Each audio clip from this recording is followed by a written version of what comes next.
Hello, everybody. I'm Jay. He's Maddie. This is the Yankee and the Brit, and we're breaking down the NFL's offseason needs division by division. And today, the AFC East. And it's a division that for 20 years was ruled by the New England Patriots, but now, last year, ruled by the Bills, and the Dolphins may be coming. So, Maddie, when it comes to offseason needs, I just thought we'd start right at the top and hit the Bills. Yeah, I mean, this could be one of the most exciting divisions after being one of the most boring divisions because the New England Patriots just dominating it every time. This one could be exciting. I'm excited to see what. If you watched us during the postseason, you'll know how much we love the Bills, and excited to see how Miami do and how the Jets do in free agency. And then there's always New England as well to kind of contend with. The Buffalo Bills, I think, have the least holes in this division, and I think they should focus their entire offseason on Kansas City. How do they beat Kansas City? They should be good enough to get to the postseason, and they should be good enough for their only issue to be KC. So, how do you think they beat them? What do you think is the best way to? I think the first thing they got to do is they got to re-sign Williams and Feliciano on the offensive line. That's the first thing. I think they'll get that done. So moving forward, I'm going to assume they get these guys re-signed for the sake of this argument, because that at first. But I also think that you need a second corner next to White because that dude's elite. I think that'll help with Patrick Mahomes. You're never going to stop him. He's a guy you just got to try to slow down. Definitely. The only problem I see is they only got 322,000 or something, but that you can make moves and restructure, but there's going to be a lot of shit they have to do. There are some guys they can definitely cut. Right. Plus they need $5 million just to sign the draft picks coming up. But I think they're in a good spot. And personally, I don't know if they can get it done. If you watched our last podcast, I think a good idea for them, if they can figure out the financials and it won't crush them, go get OBJ. Go get OBJ. I think OBJ would. I think OBJ would definitely work for them. I think they have a few more pressing needs in terms of making it to the Super Bowl and beating KC than another great wide receiver. But I think it really does make sense for them to go out and find one if they can get one on the cheap and it not really ruin their chances. I think their more pressing issues are defensive line, man. Agree. They got no pressure on Patrick Mahomes. No, that's why I figure if you get OBJ, you're going to have to outscore people. But Well, that's the thing, isn't it? They could definitely go out, get OBJ, and then try and outscore people. To address that cap and address the defensive line, they could cut Mario Addison. That saves them $8.2 million. They could cut Quentin Jefferson, which makes $8 million. We don't like talking about cutting people, but, you know, the game is the game, you know. It is what it is. I think they also could do with a cornerback that can kind of hold up on the line with those receivers. And William Jackson III of the Cincinnati Bengals, he's becoming a free agent. I don't know whether they've tagged him or not. I don't know whether you would tag a cornerback, but apparently not usually, but it does happen. Yeah. From what I've been reading, they've opted not to tag him. They've said they've opted not to tag him. So I think he's a good cornerback that they could definitely go out and get. And maybe he would come and say, I've spent all this time in Cincinnati. I'm not really going to be going anywhere. I could become a contender with the Bengals and maybe give them a bit of a deal if they say, hey, man, we need you. And then, you know. I'm so excited for free agency to start because I'm playing Madden GM in my head, right? And I agree with you. Edge rusher they need. What about Carlos Dunlap? He was just cut by Seattle. Right. And then that's another thing. Yeah, you need a corner because it looks like you're going to let Josh Norman walk, and unless he comes back on the cheap, which he's older, but he's a good locker room guy. I know he gets a bad rap for fighting on the field and everything else when he was in Carolina. I think he's an emotional guy, but I think he's a good dude. I think he's a good locker room teammate. Also, you need to re-sign those offensive linemen. You probably need more depth, and you need a tight end, right? That's what I got for their needs going into the offseason. Edge rusher, corner, offensive line, tight end. But I know I'm beating a drum, and it doesn't have to be OBJ, right? But if you go get yourself another top flight receiver, it helps with the tight end need, because as long as you got a blocking tight end, you can go 3 wide, 4 wide. And let's be honest, even though they're in Buffalo, they do not go in 3 tight end sets, 3 yards in a cloud of smoke with Josh Allen. They don't do it. You know what I mean? They're going to spread the ball around. They're going to run, but they're going to spread the ball around.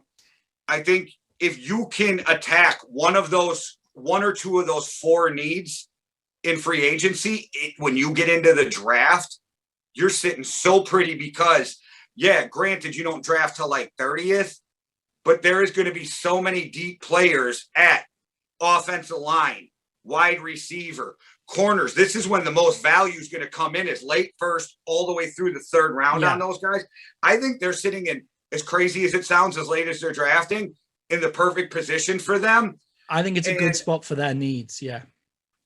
And I have, for their 30th pick, I have Pat Firemonth from Penn State, tight end, falling to them. But if not, another guy from Penn State I could see them picking up is Jason Owens. I think those two would be a perfect fit for their needs. And if they're both still there, that's a great grade for where you're drafting. Yeah, I've got them also needing to improve their run game. We saw the teams that have caused Kansas City problems is the teams that can keep Mahomes off the field. So I've gone offensive line in the draft. I've got either Wyatt Davis from Ohio State. Obviously, Ohio State, a great running college. And if you watch his film, he is a dominant pass blocker, which is what they'll be doing. Like, they'll be passing more, but if they could get some run game and just bring off the heat a bit. And I've also got Taven Jenkins of Oklahoma State, who I talked about on the last podcast, who I think is an absolute monster and would be great for some some rush blocking as well. I've picked him for the Steelers, so I've said he's probably gone by the time that they've got there. But if he falls to them, so I think they're in a strong position to be able to build to beat KC if they re-sign their more senior offensive linemen as well, because you don't want too young an offensive line when you're going for those kind of titles. There are also plenty of cornerbacks that they could draft a bit later on in the rounds as well. That's where you get your value for cornerbacks, isn't it? 2nd, 3rd, 4th picks. Yeah, unless they're a top flight guy that you grab in the 1st round. You know, I mean, and I hate to always go back to it, but a good example last year is with the Vikings. They took Gladney, who's really good in the 1st round, and he's going to be good. But they took Cameron Dantzler in the 3rd round, and he's probably going to be the star of that team. So, you know what I mean? I mean, the Cowboys took Trayvon Diggs as well. He's an absolute stud. Like, Trayvon Diggs in the 2nd round. That's the kind of guy that they would want. Before the trade, I thought Trayvon was going to Minnesota. After the trade of Stephon, I was like, ain't no way you're bringing his brother in. Right? Yeah. So another idea I had, too, is for the Bills in the offseason. I know you need to free up room. We talked about how that's possible. Yeah. And the guy who's not going to cost you a ton, Jared McKinney from San Francisco, heard a couple times. But that's a good scat back who can catch out the backfield that can just help that. I'm a firm believer in the short passing game and the running game are the same thing. Yeah, definitely. Especially in modern day football. Keep everybody honest. So I thought that would be a good move for them. I think that I'm really happy for Bills Mafia because nobody ever wanted to go play in Buffalo because 1, they were bad, and 2, it's cold. And I don't know if you've ever been up that, like, I know you've been to the US, but I don't know if you've ever been up that way by Niagara Falls, but no, not that far north, like New York, yes. But so like the US side of Niagara Falls, which is pretty much Buffalo's suburb, is just trashed. It is. The Canada side is beautiful, and what had happened was Canada banked on tourism where the US banked on industry, and the industry died, making that almost a ghetto. I'm not trying to get off the subject, but people live in abandoned houses over there, right? So for Buffalo, I think is so great. And the Bills Mafia, who are so fun to watch, I think you can't be anything but excited for them. And I think at least for the next foreseeable future, this is their division. Yeah, and I I'm mean, not sure I'd ever say that. Yeah, it's their division. It's their division to lose if they mess up the off season. That's the only way they would lose. But I just think they're at a point now where they've got their team. They just need to add talent. Like they can just now pick and choose and just add whatever talent they want instead of worrying about, oh, we've got this need to fix, we've got this need to fix. So whoever falls to them, just pick the most talented guy, to be perfectly honest, especially in the first and second round. I just think if you're looking to fix a need with the draft, then those offensive linemen that we talked about are the guys to go to. And I think I was looking at it, and William Jackson III is a great trade for them if they can make that happen. That is a guy that really works for them. And just the final point on the pass rush issues, and I know everybody's talking about them. It's not exactly an original take, but Yannick Ngakoue. I mean, their need is to stop the pass, get after Patrick Mahomes, and Yannick Ngakoue can't defend the run. So just put him on and just say, get after that guy, get after Patrick Mahomes now, and just set him off the edge. And Yannick's only 25, right? Maybe 26 now. You can teach him to. You can teach him. 25. He's going to learn how to play the run. And the only reason that the Vikings let him go was because they knew they were going to make the playoffs most likely, and with this year's salary cap coming up. Yeah. If they had the money, they would have kept him for the other side of Danielle Hunter coming back. So the kid can play. The kid is an absolute beast on pass downs. And like I said, kid is the main word. And he's a man, don't get me wrong, but I'm 42.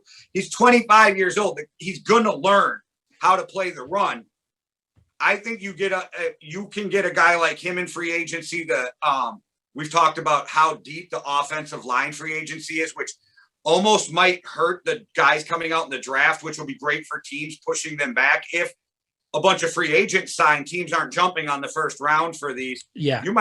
So this free agent class is making me excited because it's going to change the draft. Usually you can look at the draft and none of us are going to pick exactly who goes where, but you can get a rough idea of which 30, 35 guys are going in the first round. Yeah. I don't know if you can do that this year because there's so many offensive linemen out there. Maybe the offensive linemen fall now because it's not a need. It's going to be exciting. I'm really excited for this. Yeah, I just want to say for the rest of this series, we're not picking what's going to happen. We're picking what we think should happen, which is really important for what we're going to say later on in this episode, what I'm going to say later on in this episode. Well, Maddie, just to give everybody a preview, where do you want to head next with the NFC or the AFC? AFC South. Straight into the AFC South. Yeah. There will be a lot to talk about there. I'm pretty sure we covered most everything unless there's something else you need to say on the NFC East. Or AFC, the NFC East I've got a lot to say on, but the AFC East, no, I think we've covered it. I think that's a very in-depth chat about the AFC East there. Well, guys, everybody, thanks for checking us out. You can follow the Yankee and the Brit on Twitter. And if you do, I guarantee you, if you're a UFC fan, I got a lot of stuff for you while I'm tweeting during the UFCs. Also, if you're watching on YouTube, please subscribe, hit that notification button on Facebook, follow. Other platforms will be coming, Apple, Google Podcasts, Spotify. Check us out on there if you don't want to look at us. Also, tell a friend to tell a friend. One world, one love. Deuces. Cheerio.